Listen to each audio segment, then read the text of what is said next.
Apa kamu ngerasa data science itu cuma dipakai di industri tertentu seperti banking atau e-commerce? Ternyata industri kreatif juga banyak menggunakan data science loh. Mau tahu seperti apa? Halo, saya Eki. Di Algoritma Talks kali ini kita akan ngobrol dengan Kumparan, salah satu platform media kolaboratif terbesar di Indonesia. Bersama Friendly Edi sebagai data scientist Kumparan yang akan berbagi insight dan pengetahuan mengenai gimana sih pemanfaatan data di Kumparan.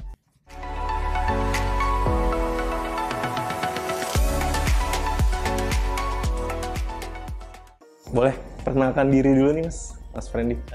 Nama saya Friendly Edi, posisi sebagai data scientist di Kumparan. Aku dulu kuliah di teknik industri, S1-nya di Unpar, kemudian meneruskan S2 di Singapore Management University untuk Master of IT and Business di jurusan Analytics. Berarti setelah S1 itu sampai sekarang udah berapa lama tuh Mas kira-kira berkarir di bidang data, dan apa sih yang membuat tertarik awal itu?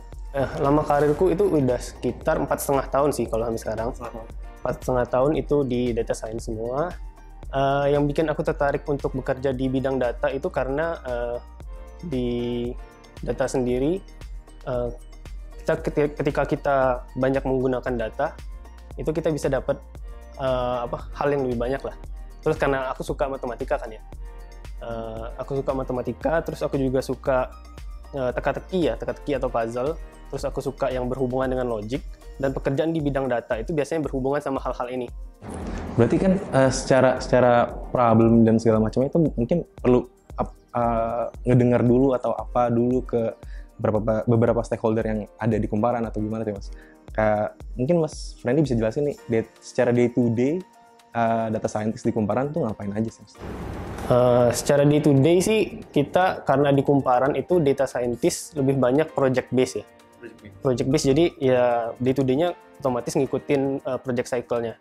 Jadi bisa dari discuss sama stakeholder tadi, benar, kita discuss sama stakeholder apabila ada problem yang mau di-solve dengan pendekatan data science. Terus kita bisa mulai research, kita bisa ngumpulin datanya, terus kita analisis.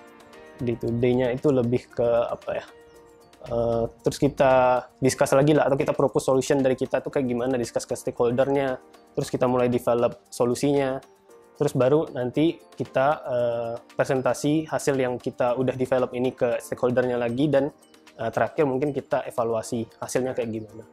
Kurang lebih kayak gitu sih kalau day to day-nya. Mungkin bisa share juga nih Mas, secara pemanfaatan datanya di industri media tuh seperti apa sih Mas? Ya, di industri media tentunya sebagai contoh kita kan biasa akan menyajikan konten ya ke user kita. Nah, menyajikan konten ini kita dengan memanfaatkan data kita bisa lebih terarah, lebih targeted ke user kita. Contohnya misalkan kita tahu nih user kita in the past dia baca apa aja sih, baca artikel apa gitu, atau baca konten yang seperti apa. Nah, jadinya kan kita bisa rekomendasiin nih, ya rekomendasiin, atau kita bisa personalize lah experience untuk user A itu seperti ini, user B itu seperti ini, itu kan beda-beda bisa. Nah, dengan kita lebih targeted, lebih personalize, tentunya experience dari user kita di platform kita akan lebih baik kan. Nah, jadi semakin lama stay di benar banget, semakin lama stay dan semakin banyak. Misalkan dia dari satu artikel, terus kita langsung rekomendasiin artikel berikutnya, dan ternyata oh ini gue tertarik nih, dan dia pasti akan langsung lanjut baca ke artikel selanjutnya kan. Terus makin banyak lagi ya, semakin lama waktu dihabiskan di platform Kumparan. Nah, ini ada nih Mas, dipublish oleh XPP Data Kumparan tahun 2018. Ada beberapa use case yang digunakan Kumparan saat itu seperti visualization, reporting system, terus recommender system, dan spam detector, dan lain-lain itu. Boleh ceritain Mas sedikit tentang project-project itu masing-masing? Karena kalau nggak salah 2018, sekarang Mas sudah 4,5 tahun di sini, kayaknya masih ada lah ya di situ. Yeah. Untuk visualisasi dan reporting system pastinya penting banget ya. Karena kita kan sebagai bisnis kita perlu tahu performance kita kayak gimana nih misalkan. Terus kita perlu tahu nih misalkan kita perlu dapat insights, konten seperti apa yang perform, konten seperti apa yang nggak perform. Ya tentunya dengan ada visualisasi dan reporting system ini akan ngebantu banget untuk kita dengan mudah ngelihat konten mana yang perform tadi, konten mana yang kurang perform kan. Terus kita bisa lihat gimana growth kita sih dibanding tahun lalu dan lain sebagainya. Untuk spam detector ya itu ngebantu untuk moderasi sih. Untuk di platform Kumparan sendiri kan kita menerima user generated content ya, UGC. Jadi ketika ada user yang submit satu artikel yang mereka buat, terkadang kan bisa ada orang yang submit spam gitu, misalkan dia mau ngiklan gitu. Otomatis dengan kita ada spam detector itu langsung di reject oleh sistem kita, dan ya itu mempercepat dan membantu tim yang tugasnya memoderasi konten-konten ini. Bukan cuma berupa artikel. Otomatis ke gitu ya si. Benar-benar bisa otomatis terkick, atau ya kalau kita mau bikin semi otomatis juga bisa sih sebenarnya. Kalau misalkan kita mau pantau-pantau ya untuk memastikan itu emang spam gitu. Selain itu juga untuk konten spam yang berupa komen juga itu kan perlu kita hapus juga ya. Kalau misalkan di komen tuh banyak banget spam kayak iklan-iklan kan, kurang experience usernya kurang enak ya. Jadi otomatis akan kita hapus juga. Nah, berarti kan tadi banyak lah ya proyek-proyek di Kumparan tuh Mas. Yang tadi kayak spam detector, terus recommender system, dan lain-lain. Nah, sampai saat ini apakah sistem tadi yang disebut itu masih berjalan Mas? Terus apa ada yang baru lagi ke?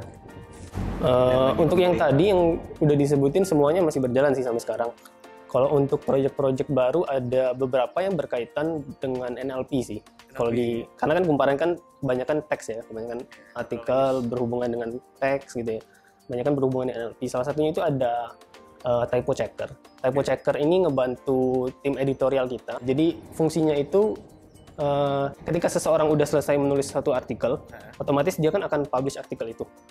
Sebelum dia publish, biasanya dia kan ngecek dulu nih, baca ulang apakah ada typo atau ada kesalahan di mana. Nah, dengan typo checker ini otomatis dia akan dengan cepat bisa tahu nih artikel yang dia ketik ini udah typo free atau enggak. Mempercepat produksi konten lah. Seru banget obrolan sama Mas Friendly dari tadi. Sekarang kita udah sampai di segmen This or That. Kita akan tanya dan ulik-ulik dikit. Antara A dan B ini Mas Friendly tuh pilih yang mana sih? Gitu. Chats atau meetings? Meeting sih. Teamwork atau individual? Teamwork. Naik kendaraan pribadi atau transportasi umum? Kendaraan pribadi. Kena macet atau hujanan?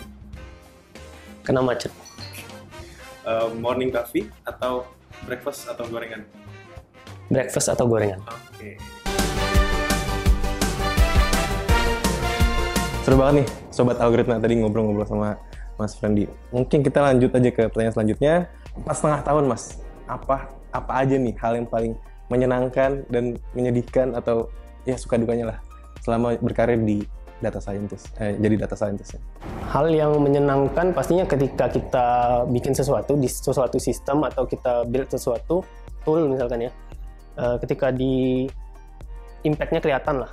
Contohnya misalnya kita bikin scoring system, terus kita setelah kita implementasi, kita evaluasi, terus ternyata matrix X naik 10% karena setelah kita implementasi sistem yang di-develop oleh tim data science tadi misalkan.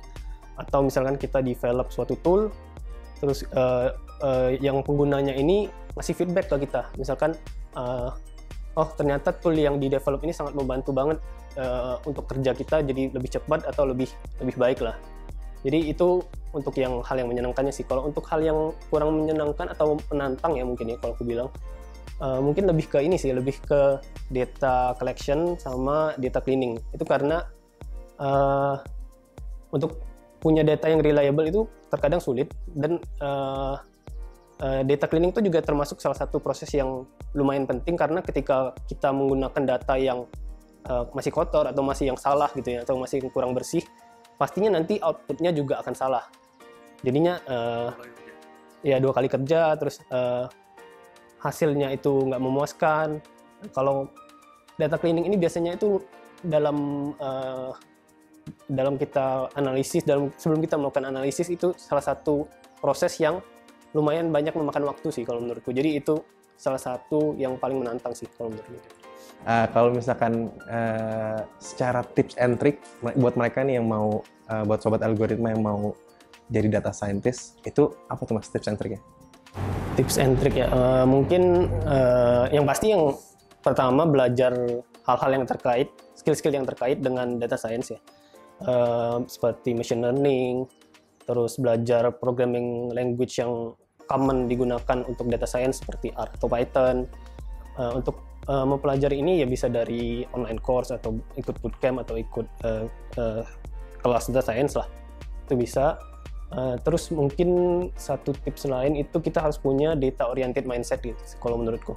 Kalau kita punya data oriented mindset, otomatis ketika kita ingin solve problem itu kita akan selalu balik lagi basisnya ke data. Terus mungkin tips terakhir, jangan overcomplicate things lah. Kalau misalkan terkadang problem yang kita punya itu bisa kita selesaikan dengan solusi yang sebenarnya sederhana. Terakhir nih Mas, pesan untuk sobat algoritma yang baru memulai atau sedang belajar data science. Pesan ya, mungkin data science itu fun banget sih sebenarnya. Data science itu fun, dan ya fun karena banyak hal yang bisa kita explore, dan ya karena kita teknologi terus berkembang, kita harus punya willingness to learn sih kalau menurutku. Kalau kita terus belajar, otomatis kita nggak akan ketinggalan dengan perkembangan teknologi itu sih. Thank you Mas Fendi atas insight dan bincang-bincang serunya. Semoga insight yang diberikan bisa bermanfaat dan memotivasi sobat algoritma yang nonton untuk semakin semangat belajar data. Sekian dulu perbincangan Algoritma Talks kali ini. Jangan lupa like, share, dan subscribe ya. Sampai jumpa di episode berikutnya.